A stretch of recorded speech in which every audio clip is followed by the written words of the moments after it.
ги повикувам сите стечени работници, у понеделник дойдат по агенция да се прияват по втор път, да поднесат барање за надомес, за паричен надомес. И само со лична карта. Други документи нема потреба. Со лична карта ќе се пријават и наредниот состанок ќе имаме на 10 април.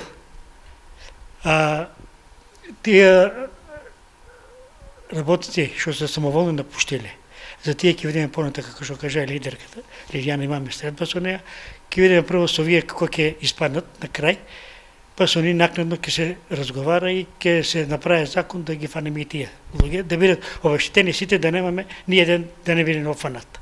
За колкав број на стечени работници станува збор кои што сега треба да се пријават? Што купа број беа 500. 200 се добиени од агенцијата за вработување, имам известие, кажа ни директорката Катја Царсо, дека има 200 дадени решенија, остануват още околу 300.